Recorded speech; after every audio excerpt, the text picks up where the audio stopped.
Hi, everyone. I'm Maria Estorino. I'm the Associate University Librarian for Special Collections with the University of North Carolina at Chapel Hill Libraries.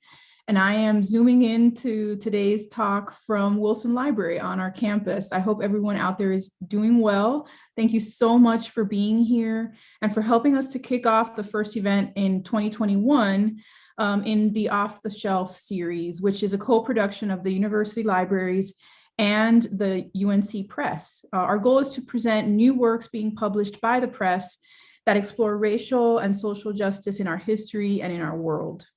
If you're here to listen to Dr. Regina Bradley discuss her just published book, Chronicling Stankonia, The Rise of the Hip Hop South, then you're in the right place. We're super happy today to have Southern Cultures as a sponsor of the book talk. This is their latest issue. Southern Cultures is a peer-reviewed quarterly of the history and cultures of the U.S. South, published by UNC Press for the UNC Center for the Study of the American South. Dr. Bradley serves on its editorial board and is editing a forthcoming issue of the journal on the Sonic South, so be sure to look out for that. But today, Dr. Bradley will be in conversation with my colleague, Karina Soni, who is the library's social media manager. Karina has a long history at UNC. She received her BA here in journalism and public policy and also her master in information science. She previously served as a project coordinator in the UNC Behavior and Technology Lab. But outside of work, Karina DJs at local clubs and bars and on radio at WXYC 89.3 on your FM dial, for those of you who remember dials on radios, for which she served as a station manager as an undergrad. And she's also worked at Carborough's All Day Records for 8 years. So before I turn it over to Karina, please note the Q&A box is open for your questions. We'll be monitoring those and probably saving them towards the end of the conversation that Karina and Dr. Bradley will be having. And so now I'm going to ask Karina to take it over from here. So Karina? Thank you so much for that truly beautiful introduction, Maria. But yes, I'm Karina, and I'm super excited to be speaking with you today, Regina, about your book. I love it, and Thank I you. am so excited to be talking to you about it. But I do think that I think it would be fun to start this off with you reading a passage from the book, if that's okay. Well, I guess. So yeah, I'm gonna try not to read the same passage that I read last night. But it's short. I feel like we can have a really good conversation. But it's from the introduction of the book about what Chronicling Stankonia is and why I feel it's important to research and to write about. So Chronicling Stankonia interrogates the cultural expressions of the post-civil rights hip-hop generations, that's plural, Black Southerners who are twice removed from the civil rights movement of the 1950s and 1960s and its immediate aftermath in the early 1970s. Specifically, I'm interested in excavating the experiences of Black Southerners who came of age in the 1980s and 1990s and used hip-hop culture to buffer themselves from the historical narrative and expectations of civil rights movement era Blacks and their predecessors. I theorize this sociocultural landscape as the hip hop South, a hodgepodge of past, present, and future narrations of Southern Blackness. The hip hop South combines cornerstones of the past, using hip hop to carve out a space where the complexity of experiences in the post civil rights era can breathe. The contemporary Black South remains uncharted terrain, and Southern hip hop deromanticizes the mountaintop as prime real estate and works it for what it is, an entanglement of race, place, and privileged memories that attempts to thwart the ideas and reflections outside of a suitable Southern spectrum that remains closely tied to the socio-historical boundaries of a Southern imagination. The hip hop South carves out room to work through the challenges of existing in the most recent cycles of the post-civil rights South. So, like that's just a nice place to, nice overview. I agree. Get But started. I guess I can go right into it too. Like, what inspired you to do this work and to write this book? Well, I'm like I said, if you didn't realize it, I'm a Southerner. I'm a deep South Southerner. I'm from Albany, Georgia, which is in the small city on the southwest corner of the state. Most folks don't know Albany; they know Tallahassee. So I say go about an hour and a half north, and you're in Albany. Or if you're more familiar and friendly with Atlanta, then it's 3.5 to 4 hour miles south. of Albany, of Atlanta, to get to Albany. But the reason that I decided to write it was because it was really important for me to kind of think about hip hop studies from outside of this kind of cultural norm that is the Northeast and the West Coast, because oftentimes when folks are talking about hip hop that existed there, it didn't necessarily trickle down to where I was from and what I was listening to in my car. Like, honestly, I was like, I'm kind of tired of hearing about hip hop from a New York perspective, from a Cali perspective. I need something from the South. And, Amani Perry starts that with, Prophets of the Hood, when she talks about this idea of the urban South. I also think about Zanjia Robinson's brilliant work, This Ain't Chicago, where she talks about Memphis. But what I wanted to do was kind of think about a larger idea of culture and what Black cultural expression looked like and how that could be contextualized outside of those frameworks. And Outcasts immediately came to mind for me. So it was important, one, to write a critical love letter to the greatest duo of all time. I don't want to debate. we don't have time. We don't have the time. But write a critical love letter, but also kind of show how their influence and how Southern rap in general has influenced how people see themselves, how they navigate and move through the South in this more contemporary form. Awesome. I pulled up the clip of the 1995 Sorcerer Awards. Okay. Of them accepting the speech. So I am going to share my screen and play it, and we can talk about it afterwards. Awesome.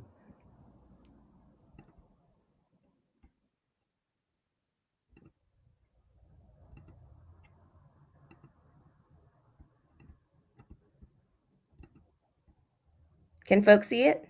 Mm-hmm. Great. All right, hold up. And the winner is Outcasts. In the house.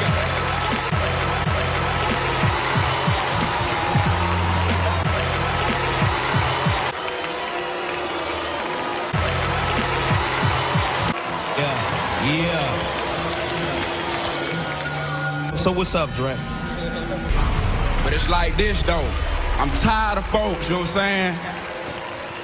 Them closed-minded folks, you know what I'm saying? It's like we got a demo tape and nobody want to hear it, but it's like this, the South got something to say. That's all I got to say.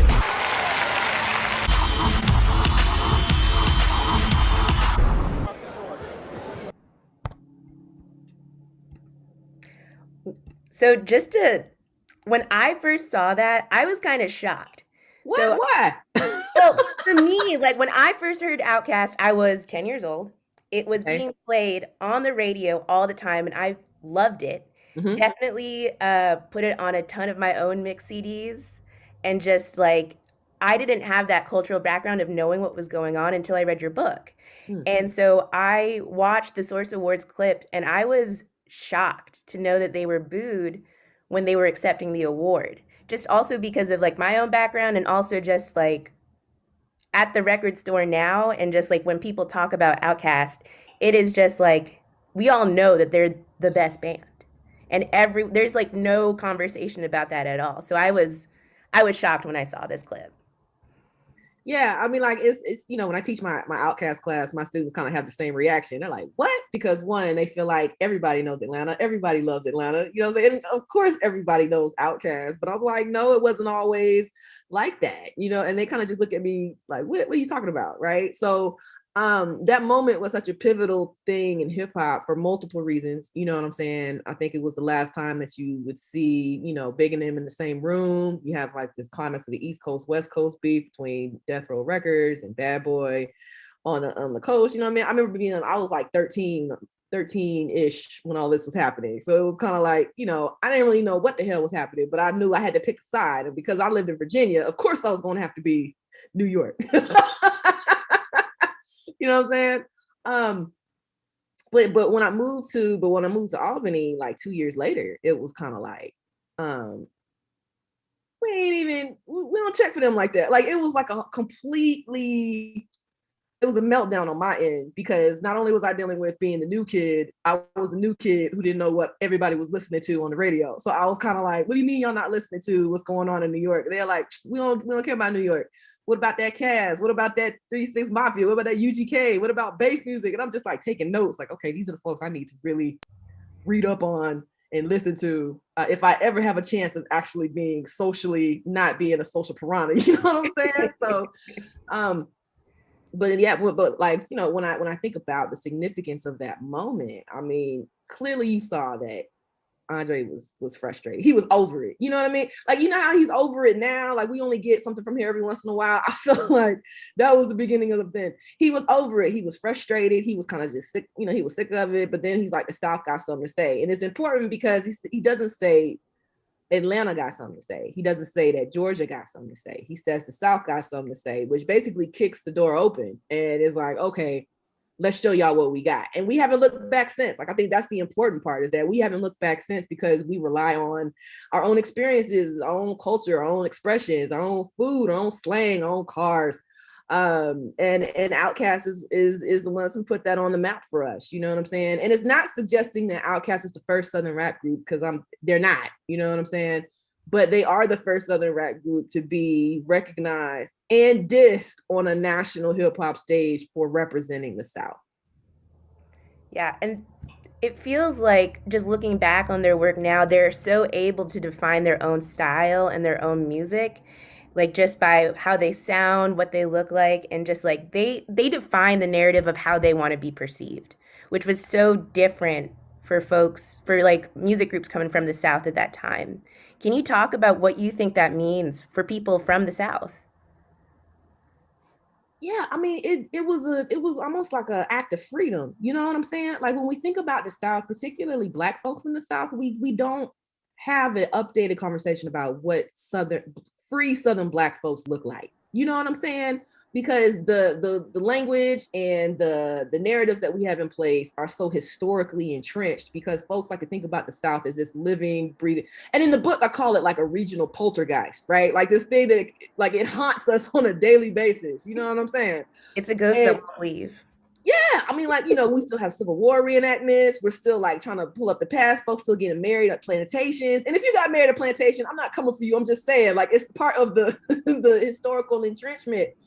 But we don't think about how people continue to try to get free after these moments that are so easily recognizable to non-Southerners. And I think what Outkast does is, what happens if we recognize ourselves from within the culture, from within these communities that we are existing in on a day-to-day basis? You know what I'm saying?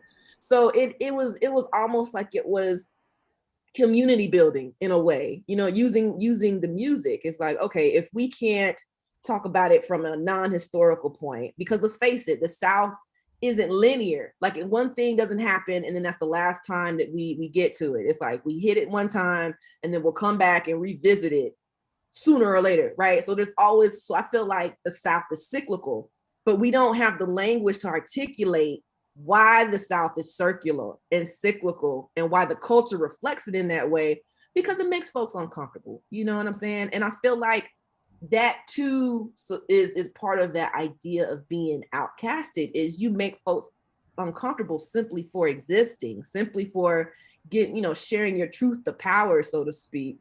And if your truth isn't legible to folks who didn't come up with you or don't know where you're from, then yeah, it's going to be dismissed. You know what I'm saying? But what Outkast does, at least for me, is recognizes that there are multiple truths. They're usually messy as hell. You know what I'm saying?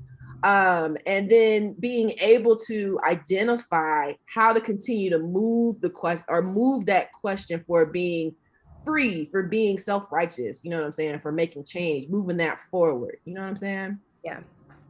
Do you think, like, speaking about moving forward, do you think that there are any current musicians that are building on this premise of like what Outkast has done to be able to push that forward, in terms of their artistry and lyricism, like any current groups or artists or genres?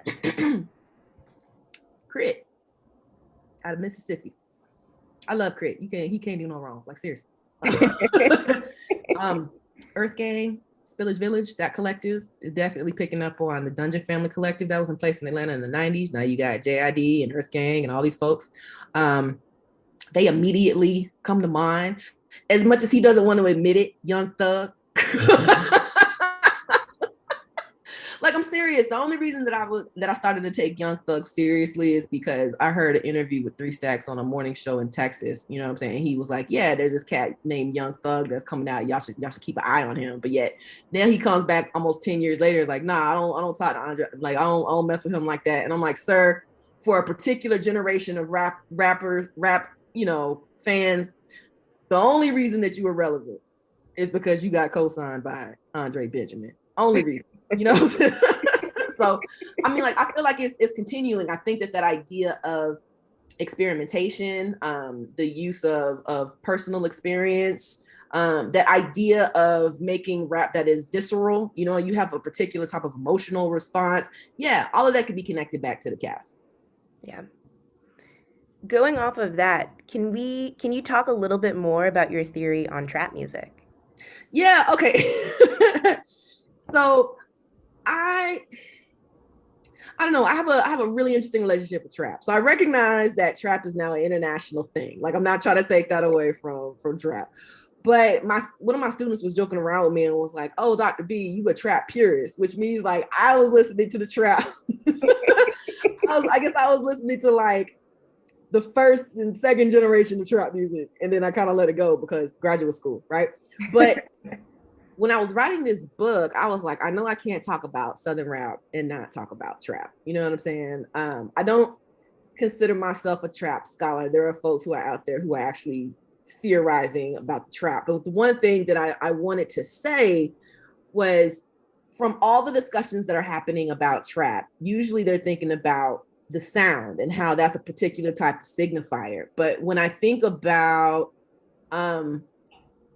the idea of trap as a grieving space, I was like, nobody has talked about it like this, And the way that I introduce it in the book is I talk about the death of my father. It was unexpected. He died 4 days before Christmas. You know what I'm saying? And I remember my boyfriend, now husband, brought me the Urban Legends CD by T.I. And I just remember listening to it day in, day out. On the really, really bad days, I only had certain songs on repeat, you know what I'm saying? And then it really helped me to kind of think about the way that T.I. humanizes folks who are in the trap, right? Like he humanizes these experiences, but he also makes a space to grieve. Like he makes grieving legible, not only with a beat, but also makes space to grieve those folks who would otherwise be pushed aside because of respectability politics, class politics, whatever. And be unapologetic in mourning, right? And what's really fascinating with that is the way that as his celebrity rises, the way that he engages the trap becomes more and more entrenched in this particular type of sadness that he can't translate because now he is mainstream. And when you're mainstream and when you cross over, so to speak, you're expected to present yourself in a particular type of way. And then I think that really messed with him mentally, emotionally, physically, you know what I'm saying? Psychologically, so what I talk about in the chapter is about, in particular, I talk about the skits on T.I. versus T.I.P. I didn't really like the album. I just want to put that out there. Like, I didn't like the album itself, but the skits were on point. Like, I think it was insight, you know what I'm saying? And I think that's one of the things that I miss about rap in general is the skits. Like the skits was the sinew of the album, you know what I'm saying? Like the things you couldn't put on wax, you could put them into the interludes and into the skits, you know what I'm saying? So it gave me more insight into how T.I. was grieving, which gave me language to articulate how I was grieving, which gave me a larger discussion to include into the book. So I feel like trap is complicated, right? Like, of course, when we think about it, at least for me, it initially started off as this nihilistic thing, right? Some folks would even say stoic, right? Like I'm out here because I have to, not necessarily because I want to. Yeah. This is what's going on. This is what's going on in the hood. This is what's going on in me being a young Black man, right? And even the trap in different spots of the South is different. So the way that people, like the way that UGK would talk about trapping, for example, in Pocket Full of Stones, which is like proto trap, you know what I mean? is different than the way that Master P would talk about trapping in New Orleans, is different than the way that 8 Ball and MJG and 3 6 Mafia will talk about trap in Memphis, is different than the way that T.I. and Cujo Goody and Outcast and Kilo Ali was talking about trapping in Atlanta. So I think that that's the thing, is that it's just another example of how hip hop in the South is not monolithic, because Southern Black experiences aren't monolithic. You know what I'm saying? And the music allows for those vibrations to breathe and be in conversation with each other, instead of trying to collapse them all into something that makes people comfortable. So, thank you. We also got a question from the chat asking if you could speak a little bit about how organized noise as a production helped to add to the message, or do you feel it did? Yeah, you wouldn't have a signature Southern hip hop sound without Organized Noise. They're on Mount Rushmore. You know what I mean? And I think that the reason that they're on Mount Rushmore is because there was an awareness of not only what was going on in the city of Atlanta, but also the understanding that they didn't happen in a vacuum. Like, that's the thing I really love about Organized Noise, is that they introduced this element of funk. So live instrumentation, the use of the heavy bass guitars, electric guitars, the falsetto and that you hear by Sleepy Brown, for example. So when you listen to something like Southern Playlistic Cadillac Music, of course, it's not going to sound like anything else that's out, because they're continuing a sonic legacy that was in place in Atlanta before before Atlanta got onto the map as a cultural hub. You know what I'm saying? And one of the things that I think about a lot is my father was a huge funk fan. So he would be listening to Brick and Cameo and Gap Band and SOS and all of these folks. And I'm just like really enjoying the music. But it wasn't until later that I'm just like, you know what? My dad set me up. My dad set me up for this book, because the music that he was listening to is the jumping off point for the music I'm listening to. And they're in conversation with each other. You know what I'm saying? So it was really important for me to think about the ways that Organized Noise took something that was already in play and remixed it and sampled it into something new. And the other thing that's interesting too is, I mean, like, Organized Noise wasn't just in hip hop, like they were also in R&B. So I mean, like, LaFace is basically who signed them, right? So LaFace is really interesting, because when LaFace records came with L.A. Reid and Babyface, and anybody who knows me know I love me some Babyface. Like, he's one of my favorite R&B like ever. You know what I'm saying? They come to Atlanta. They see that oh, okay, it's popping. You know what I'm saying? Like, it's popping. And then, but it's popping in a way that makes them comfortable.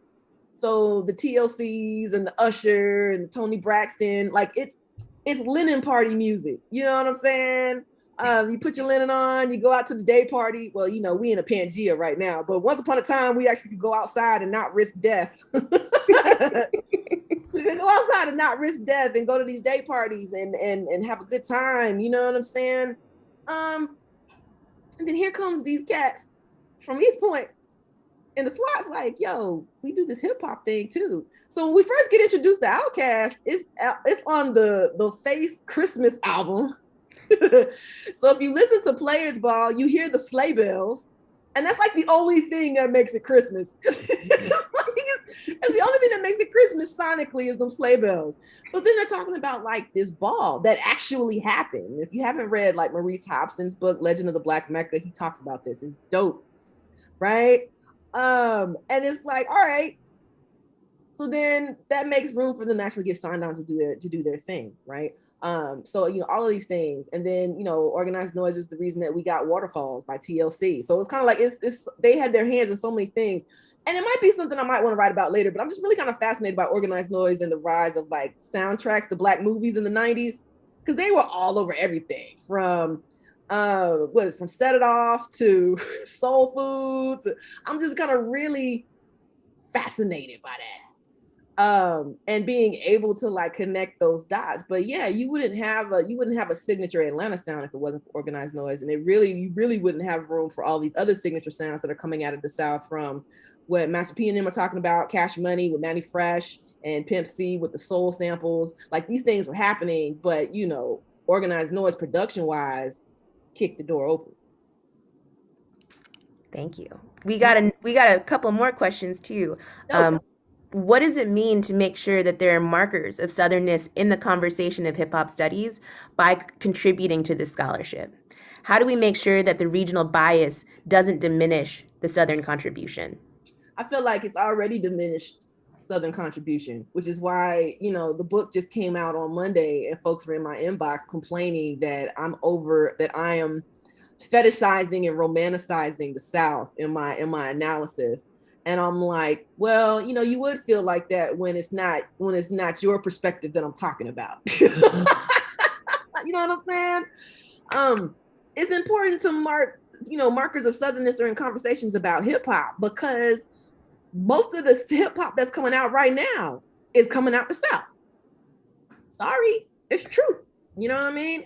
Our fingerprints are all over that. You know what I mean? And if our fingerprints are all over the culture, why wouldn't there be criticism to reflect that impact on the culture? That's the thing that I don't understand, is like when we have conversations about rap and about hip hop, especially in the academy, folks just make this assumption that if it works for New York, it works for Compton, it works for the Bay, then of course it's going to work for Albany, Georgia. Of course it's going to work for, you know what I mean, Meridian, Mississippi, where Crit is from, or Jackson, you know what I'm saying?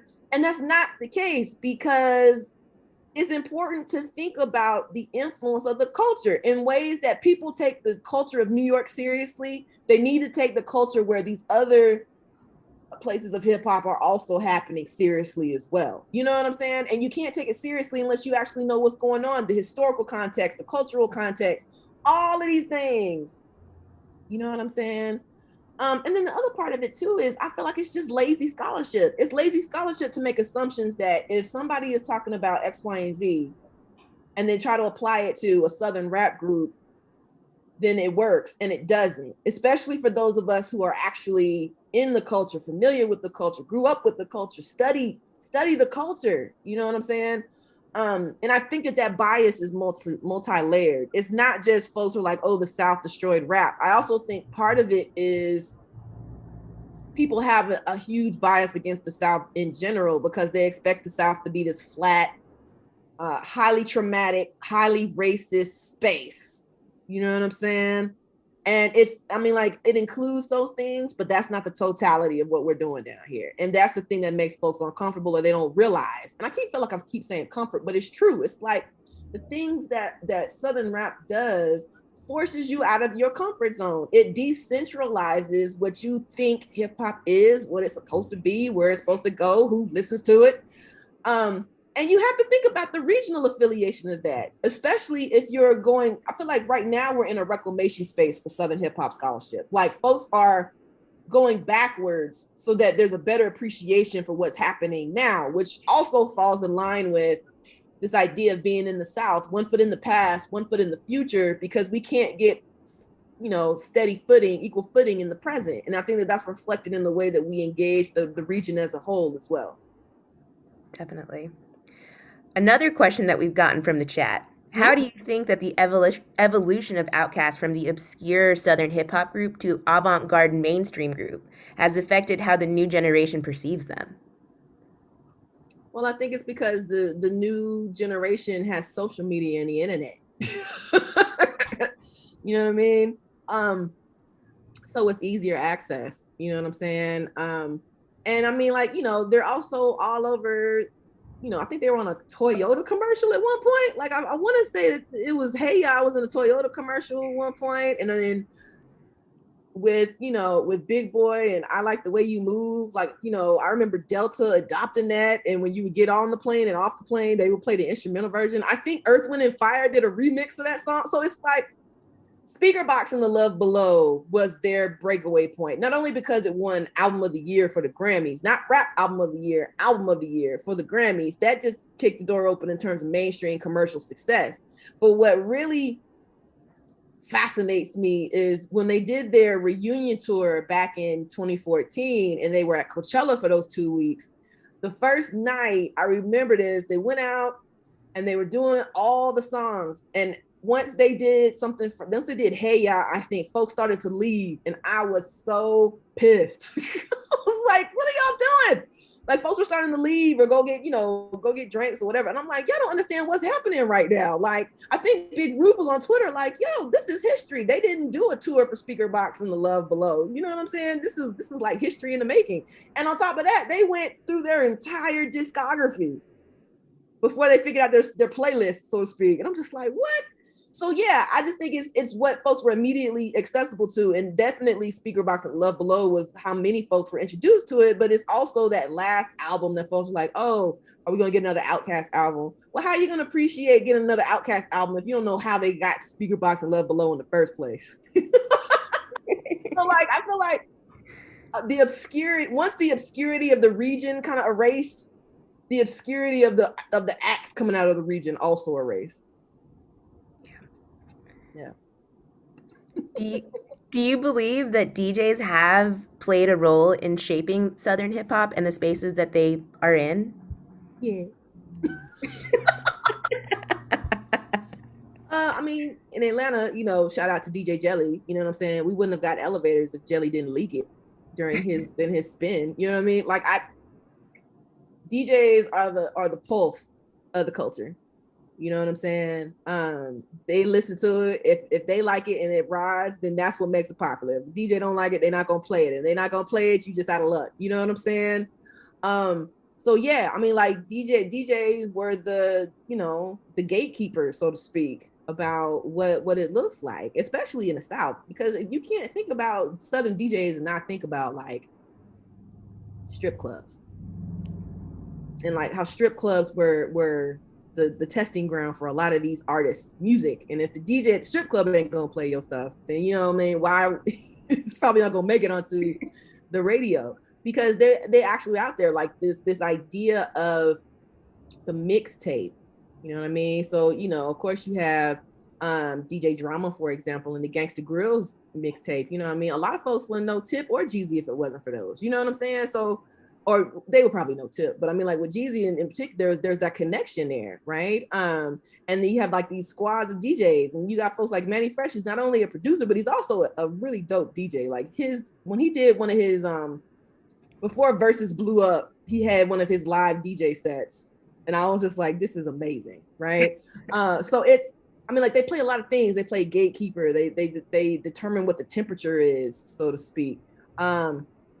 So yeah, I mean, like it's DJs in the same way that folks, uphold DJs in other parts of the culture. It's the same thing in the South, probably amplified. You know what I mean? But the flip side of that too, I want to put this because I feel like being shady today. The other thing too is everybody can't be a DJ. You know what I'm saying? Just because you put a playlist together, that's cute, but that's not DJing. And we're in this era now. Like I remember DJs would carry crates on crates and crates of music to their gig. You know what I'm saying? And knew what to mix with what. You know what I'm saying? But now it's so easy now because we have streaming, is that folks put something on a playlist and be like, oh, I'm a DJ. No, you ain't no DJ. You just a playlist maker. This is a nice little mix though. This is nice, but it's not necessarily the art. I mean, like it's an art. You know what I'm saying? It's an art form. And you have to listen to what you like. You have to listen to what the crowd likes. Like you make the crowd move. You know what I'm saying? So it's a lot. So I mean, like being a DJ is work. It's everybody can't do it. Everybody can't do it. I agree. Yeah. I can't do it. I can't do it. I can put together a playlist, but you ain't gonna have me up in here being like, yeah, I can DJ. Embarrassing myself. You talk about in the book too about how folks like in record stores kind of had trouble understanding what Outcasts, like they had trouble defining Outcasts, like those spaces where music was shared in community, just like, DJ mixes and with record stores, like they had trouble understanding what Outcast was about. Do you think that now with like streaming and with the accessibility of it, that idea of like Outcast being hard to understand has changed? I mean, earlier stuff maybe it's hard to understand, but not their more recent stuff. And then, I don't know, I feel like just the South in general, just the delivery of how folks are delivering particular stories. And you go to some of these sites like Genius, right? And I'll never forget this. I was looking at some, like I was telling students that I kind of check out the Genius website for annotations of the lyrics and also like what the lyrics actually said. And I was looking at the song Georgia by Ludacris and Phil Mob, and Phil Mob's from Albany. So I'm like, okay. All right. So I'm reading, I'm like actually listening to the song as I'm reading, right? So I'm like, okay, all right. And then you get to, you know, Smoke and Sean J's verses, and this person completely just drops the ball. Like he said, you know, what he says is, I was born in the Benny at the bottom of the map. And I'm like, okay, but the genius lyrical annotation was, I was born in a Bentley at the hospital of the sub. And I'm just like, I ain't never seen a Bentley in Albany, let alone know somebody who was born in one at Phoebe. You know what I'm saying? So it's like, you know, that translation, it gets lost. You know what I mean? I guess another example of that, you know, in the way that we kind of struggle with that, like something that I struggled with Young Thug was Lifestyle. When he shoots off into his little ad lib in his chorus, you know what I'm saying? Living high like a volcano. I didn't know that he said that. I didn't, that's not what I heard him say. But yeah, all of that to say, I feel like, you know, the way that we commune and engage with each other has changed. That impacts the way that we listen to the music, which ultimately impacts what we understand the message to be in the music.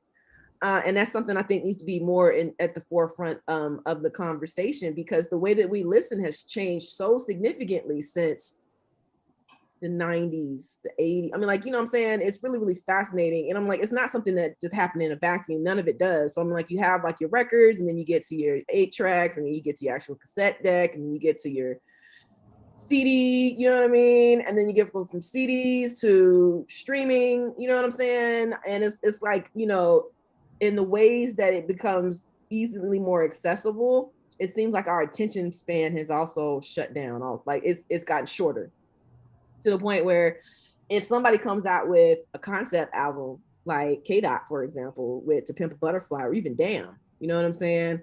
Also like, this is the best shit ever. And I'm like, it's a concept album, because you can't just pick and choose where you want to start listening. If you want to get the full totality of what Lamar was trying to say on The Pimp a Butterfly, you need to listen to the beginning, which starts with a George Clinton and ends with a Tupac. You know what I'm saying? But folks were like, oh, it's Tupac, I'm gonna just listen to Tupac. I'm like, you can't understand why he's talking about Tupac unless you hear what he said, what George Clinton is talking about the music at the beginning of the album. So I just feel like part of this conversation is also the way that we listen, because the way that we listen engages what we think the message is supposed to be. Yeah, and I mean, I agree with you completely. Like, the way that we listen has changed so much, because it's like if someone logs in to Spotify or Apple Music, they're going to see the #1 played, listened to thing, and that's the first thing that they're going to hear. They're not going to be able, like, I just remember like buying a record, sitting down next to it, listening to the whole thing front and back, and then another 6 more times after that. Like, that's not something that happens as much anymore. Yeah. Few more questions from the chat. Do you consider the sound of organized noise as Afrofuturism? Yes. Do you like the idea of freedom as it relates to Southern Black people, lended to artists like Outcasts engaging with themes of the radical imagination in their music? Well, yeah, because if organized noise is building off of funk was Afrofuturistic before organized noise was. You know what I mean? Like, you can't deny that relationship between folks like George Clinton in Parliament and P-Funk and them. Like, did you have like the folks actually listen? So I'll be like, it's not like that wasn't supposed to sound as shady as it came out, but I mean, like, if you actually listen to like how they articulate ideas of freedom don't usually exist in the spaces that they exist in. From Sun Ra to Parliament and P-Funk, you got the mothership, you got Sun Ra saying that he's from Jupiter and Saturn, you know what I'm saying? So it's like that idea of visualizing yourself in spaces that allow you to be your total self, that is also a part of the Afrofuturist take. And organized noise does that. It might not necessarily be as apparent in something like Southern Playlistic Cadillac Music, but it's really there on ATLians, where you have a Cadillac spaceship. You know what I'm saying? It's really there on something like a Stankonia, you know what I mean? And Stankonia is such an interesting album for me, because it's when Outcast and Mr. DJ David Sheets, you know what I'm saying, they're really starting to pull away from that mentorship, like that firm hand of organized noise, because they're like, all right, So then, like, if we're going to create this new world, then we need to be able to put ourselves first and how we think that world would sound first. And of course, world building is a form of Afrofuturism. So by the time you get to something like Speaker Box and The Love Below, Earth Tone 3 did the entire thing. There are no organized noise produced tracks, right? Which I think is important because it shows that they did their homework, but also is continuing in a particular type of sonic legacy that comes from funk influence that organized noise introduces. So I think it all becomes like this cyclical production. So building upon the memory of funk as an Afrofuturist space, and then using that for Southern hip hop, they go hand in hand. They correlate together. Another question from our group of listeners. In terms of the broader Dungeon family, can you speak to the role that women associated with part of the collective or adjacent to Andre/Antoine have contributed to the creative process and artistic evolution of Outcast? For example, Joy and Erykah Badu. Joy is perfection. I love her. That is all.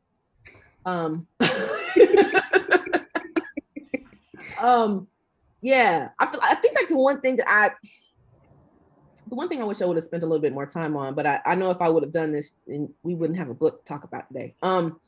Is Outcast evolving ideas about women and gender. So, I also want to start with the very first album. The very first voice you hear on Southern Playalistic is that of Dee Dee Hibbler, right? Who's Peaches.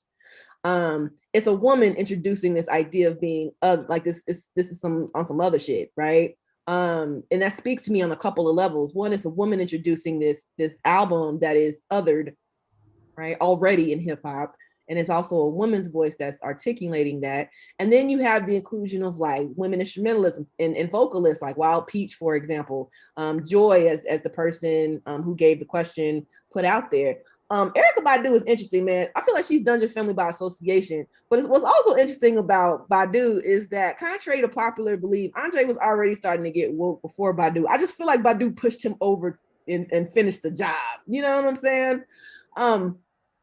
But even with, on songs like Liberation, for example, the idea that if you're going to talk about this collective idea of being free, you have to include Black women. That's what I got off of Liberation. Like, you have to include Black women, and Black women were definitely part of that. And the other part of it that also comes to mind for me is when they did the reunion tour back in 2014, they invited back all of the original instrumentalists who were still around, you know what I'm saying, to tour and to perform. So it's like that revisitation of what that initial imprint was, and it was almost like an update to it because we're older, we're wiser. You know what I'm saying? We might improvise this a little bit differently. Women play such a huge part in Outcasts, and it's not like I'm sitting here saying that they're feminists, because they ain't. You know what I mean? But it's interesting to see how the music documents how their ideas about women evolve. You know what I'm saying? So you might get something extremely misogynistic, but then you get something that's more borderline, progressive thinking, not necessarily feminist thinking, but progressive thinking. And of course, I'm thinking about The Love Below, right? Like, instead of Andre saying, where do women fit into my life? He's trying to figure out where he fits into women's lives, particularly Black women. Like, he gives you an interview with his mother on She's Alive. She talks about, the day after, like, it was one night stand, and she was like, it was my birthday and I liked it. You know what I'm saying? Like, I just think the idea of sexual freedom is such a huge stride from songs like Mamacita, for example, on the Aquemini album, that are, hella misogynistic, hella homophobic, you know what I'm saying?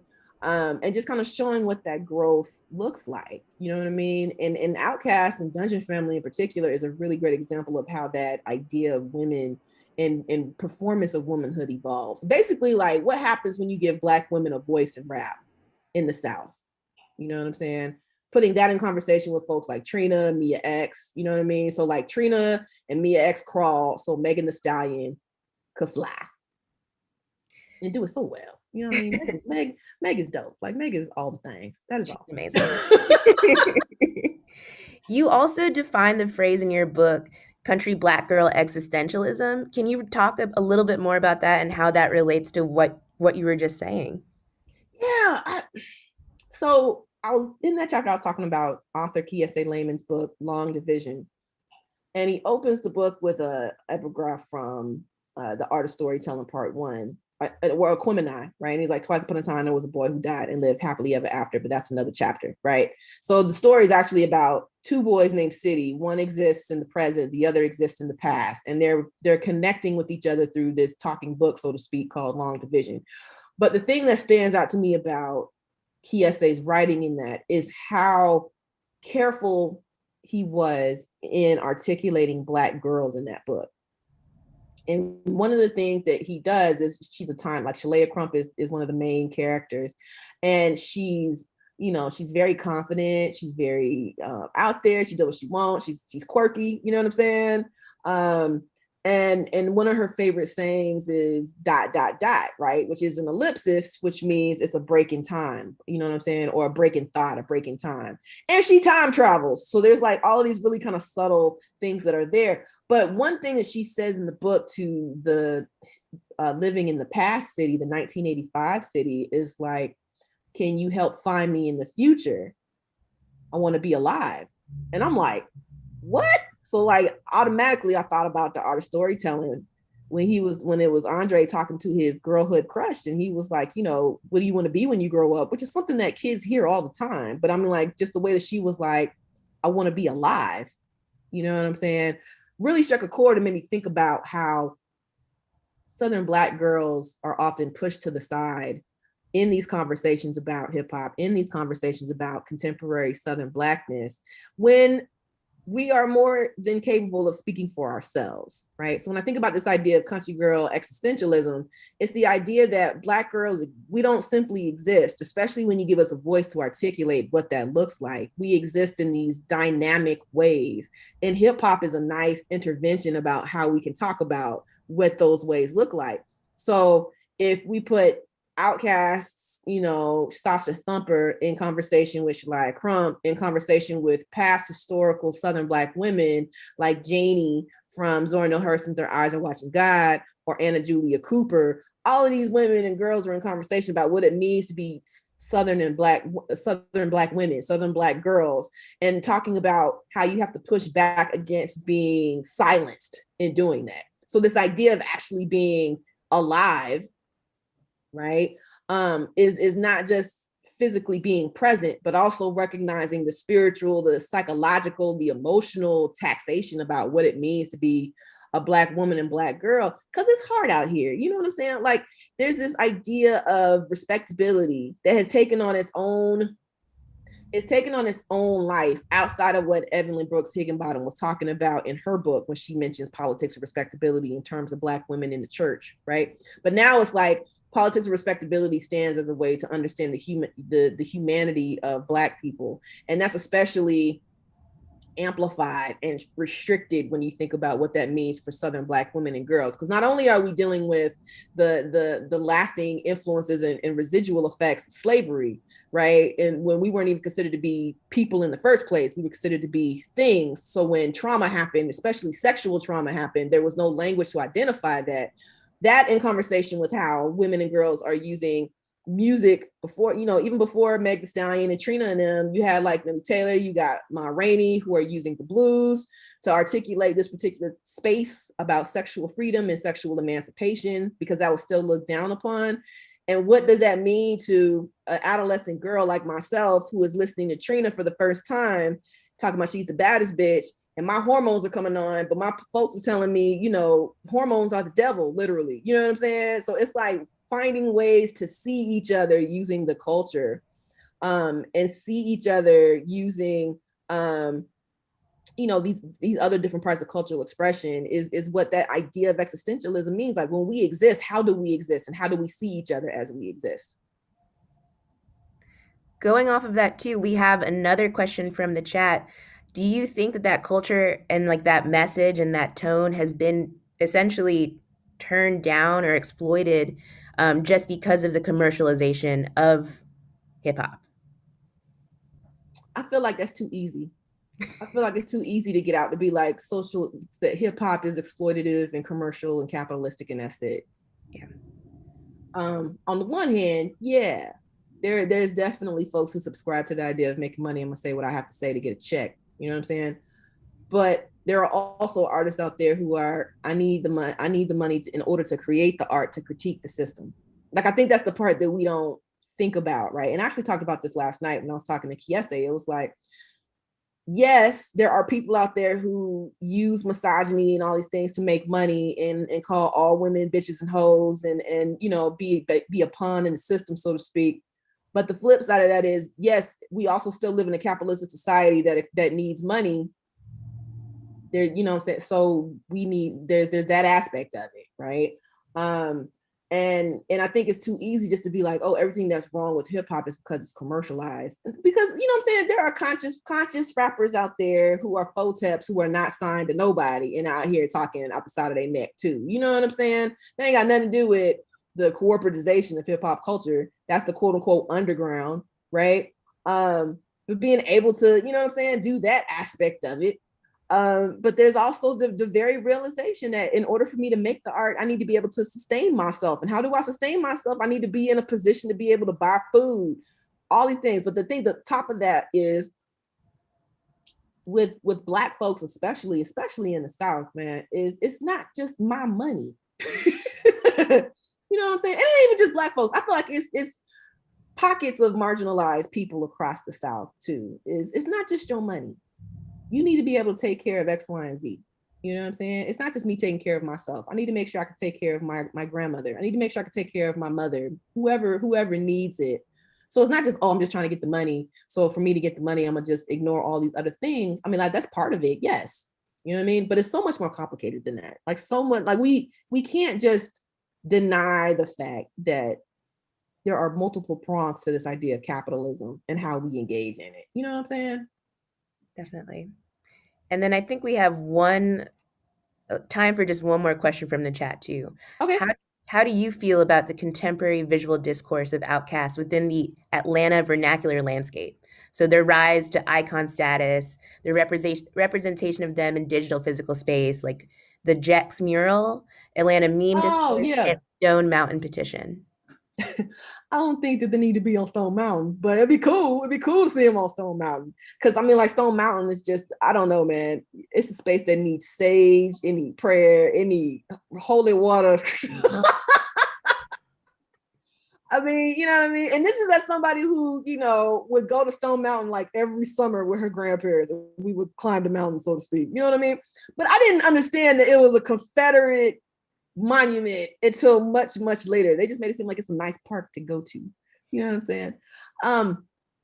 But I feel like it's deserved. It's well deserved. Like, folks wouldn't engage Atlanta the way they would if it wasn't for Outkast. I just wish the folks, you know, that's the bottom line, is that they introduce a particular aspect of Atlanta for folks that broaden the already propagandized idea about Atlanta anyway. Because before Outkast, you know, you have folks like Maynard Jackson, for example, who's Atlanta's first Black mayor, who is trying to change how the world sees Atlanta. So he pushes for the international airport, he pushes for the Office of Cultural Affairs. So it's like he's trying to do these pushing things. But for a younger generation of folks, Outkast was the first introduction of what Atlanta is, what Atlanta can do. So I feel like it's right on time. You know what I mean? And I don't necessarily think it takes away from why Outkast is relevant. Like, one of the questions that I think about too is, you know, because they're so successful and iconic, are they still Outkast? And I'm like, yeah. In different ways. I mean, like, Andre does what he wants. You know what I'm saying? Like, we haven't, you know, he drops bars every once in a while when he feel like it. You know what I mean? And he doesn't subscribe to what we want him to do. You know what I mean? That's still being outcasted. You know what I'm saying? Maintaining a sense of self-autonomy. You got Big Boy, who uses social media. I mean, like, you know, his use of social media is great, right? But at the same time, like, he still tries to stand out from the crowd. Politically, I think he identifies as a libertarian.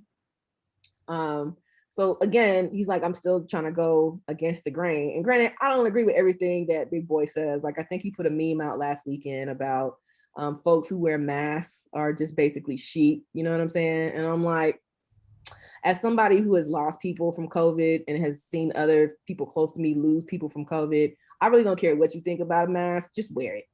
If you're out in public, it ain't just about you. You know what I mean? So there's that part of it. But yeah, I mean, like, I feel like it's definitely, there is an interesting type of discourse that is happening. And I'm wondering how different that discourse would be if they actually actively participated in that particular type of legacy building that's currently taking place in Atlanta in their honor. I think that is it. Is there any last things that you want to share with the audience? Yeah, I mean, I just want to say thank you to the folks who have bought the book. For the folks who are on the fence about buying the book, hopefully this conversation has allowed you to be like, yeah, I'm going to go ahead and buy the book. But yeah, thank you for this great conversation, Karina, and thank you all to the folks who decided to join us this afternoon. Yeah. No, thank you so much for talking to me. This was amazing, and I, again, can't say enough how much I love the book. Thank you. Thank you very much. Yeah. So thank you again also to the libraries and the press colleagues for everything they do to make the Off the Shelf series possible, especially Katie Fanfani, Nadia Clifton, Ali Shea, and Sonia Bonjak. And thank you again to everyone in this lovely audience for joining us today. And don't forget to visit UNC Press to use your 40% discount. I mean, yeah, you get a 1995 book for like what, $11? Come on, just use it, and it's exactly so many good books are on sale right now. It's awesome. And we'll hope that we'll hopefully see all of y'all join us for the next Off the Shelf series, which is happening on Thursday, March 25th at noon, when Shatra Powell, the African American Collections and Outreach Archivist, will be in conversation with Kathleen Cahill, author of Recasting the Vote: How Women of Color Transformed the Suffrage Movement, and Allison Parker, author of Unceasing Militant: The Life of Mary Church Terrell. I'm so ready for that book. It's on its way. I'm so ready to read. Well, thank you so much again, and I hope all of y'all have a good rest of your afternoon.